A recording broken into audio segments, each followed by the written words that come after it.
Welcome guys to my first review of 2022, and I'm quite excited for this one because I've had this watch right here for a good few months now, and I've really come to love this watch. It's the Seiko Alpinist 1959 Modern Reinterpretation, and this cream dial has the reference number SPB 241J1. So why am I so excited about this watch? Well, all in all, I like the whole Alpinist line and its concept. The purpose of the Alpinist was a watch that would take the rigors of things like mountain exploration, which is a pastime for many in Japan, as it has many mountainous regions. But the watch, along with being sporty and having sporty features such as strong water resistance, hard case, solid movement, would also look elegant and would fit into an office environment or fit into formal occasions as well. And this watch ticks the box, I would say, for many people, because this goes back to the true original design of the Alpinist. The popular Alpinists that we have nowadays, they have that, of course, integrated compass. And it looks nice, but this just goes back to the cleaner, original look, which I really, really like. In fact, I think it could be a perfect one-watch collection for many people, because it would go well with a suit and tie, but also dress down for sporty events, rigorous activities and things like this. It really does tick a lot of boxes here. Let's just discuss some of the specifications now. So, the Alpinist 1959 Modern Reinterpretation has a case diameter of 38mm, that classic case diameter. It has a thickness of 12.9mm,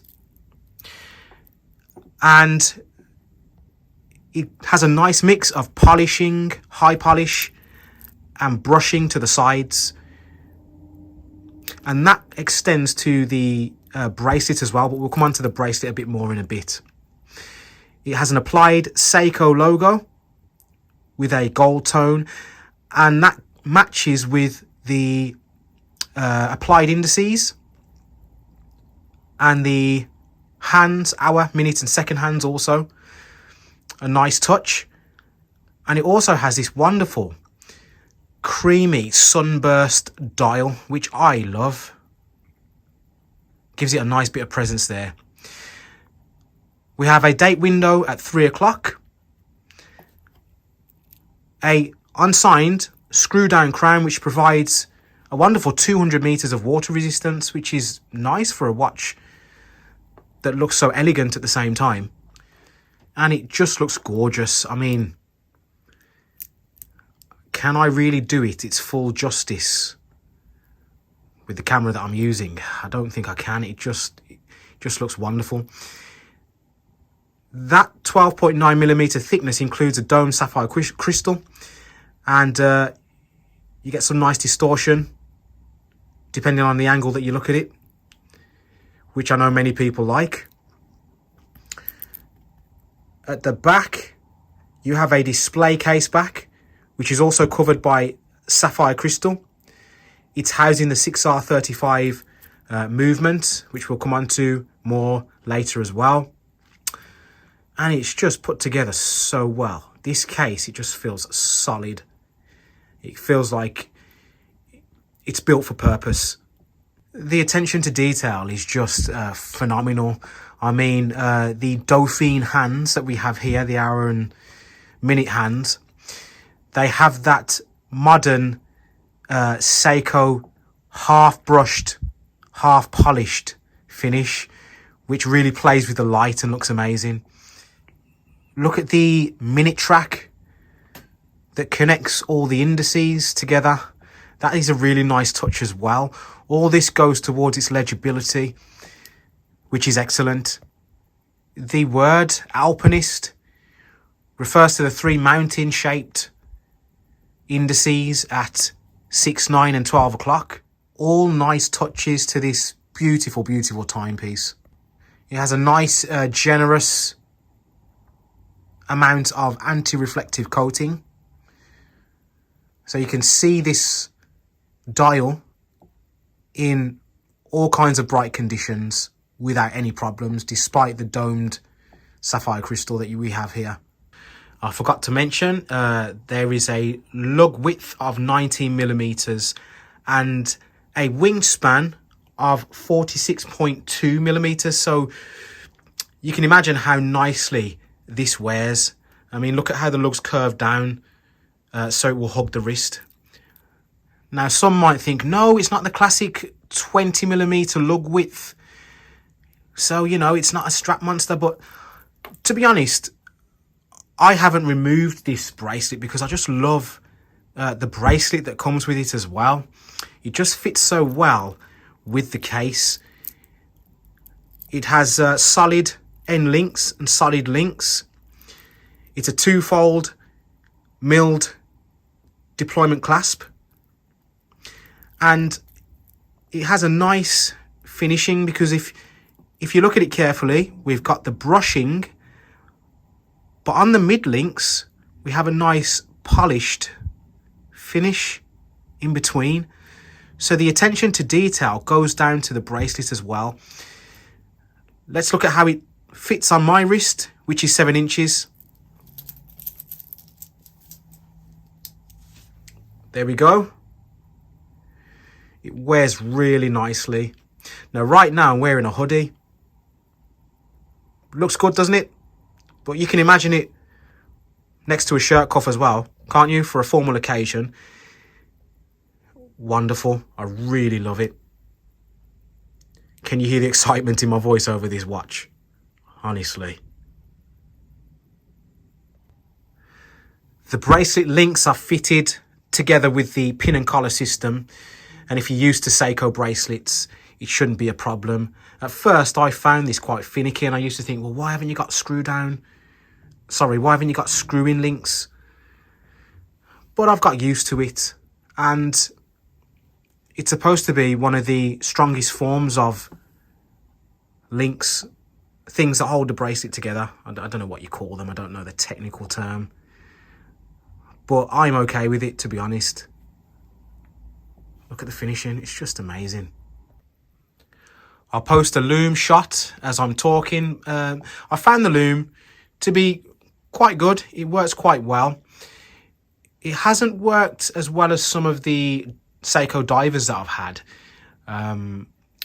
You know, such as the King Turtle and the compact solar diver, which I love. Look at my review for that as well. But it's very decent, it's very legible, and it lasts a long time, so it's no slouch, but it's just not on the level of some of the divers that I've experienced. The caliber 6R35 automatic movement, which is within this watch, has held up well for me. It has a stated accuracy of plus 25 to minus 15 seconds per day. And in typical Seiko fashion, it's running a lot better than that for me. I found it to be very accurate and I've had no issues with it. Just keep in mind that previously with my SPB 143, I did have issues with that 6R35 movement. And sometimes there's that gamble with Seiko watches, and I'm happy to say with this one, I found it to be great. I'm really loving it. I haven't really had to do much adjusting with it. But if there is a scenario when it's running too fast or too slow, if you're in the know-how, you can get it regulated or do it yourself. Now, there's much that I love about this watch, so I'll just quickly get some of the dislikes out of the way. You've only got 2 micro adjustments there. And, you know, I understand sometimes they want to keep the clasps looking small and compact, but surely with other brands giving you lots of micro adjustments, I really do think Seiko could have given us a bit more room to adjust the watch than just these 2 micro adjustments. So that's one thing I really don't like about this watch. I think they could do better now, especially when they're increasing their prices. So there's one thing. And also 12.9 millimeters is slightly on the thicker side, isn't it? And it looks a bit chunky there, even though once I'm wearing the watch, you know, I don't really notice it that much. It just still feels nice and feels really comfortable. But yeah, even if it was kind of more towards 12 or 12.5, you know, I think it would have been a lot more refined and look a lot better. But it still looks wonderful nonetheless. So those are just my 2 gripes. Everything else I love about this watch. As I mentioned, the fit and the finish is astounding. It's extremely comfortable to wear on the wrist. It feels so good to wear. It's probably my most comfortable watch. Rests good on my skin, doesn't snag any hairs, feels nice and smooth, doesn't irritate me after wearing it for hours. I really love how it wears. I think some of it's down to how it's finished underneath as well. I'll just show you that actually. Yeah, the detail goes round to the back as well. I think it's really well put together. I think the bracelet matches it really well. And it's a historical watch. I like the historical element of it as well. The Alpinist was Seiko's first venture into sports watches. So it really has that historical element as well. I feel like I'm ready to take something great on when I put this watch on. Whether it's at work or whether it's going out places, exploring things with my son. You know, I really love that about the watch as well. So I think it's a perfect one watch collection for many. If you're not getting sucked down to the rabbit hole, you know, if I was to have a 1 watch collection, I would not be disappointed with this at all. It's just an excellent watch. It's become one of my favorite watches. I don't really know what else to say. Sound like someone who's gushing over something like this and waffling on. But yes, that's my review of this watch, and I highly recommend it. There's various prices going on for this watch at the moment. It's been out for quite a while, so just look out for whatever deals you can get. But it normally goes between 540 and 610 British pounds on average. But I really do think it's worth it. It's classic. The sizing is classic. It wears well. It looks beautiful. And it's a proper tool. A great tool with a historical element as well.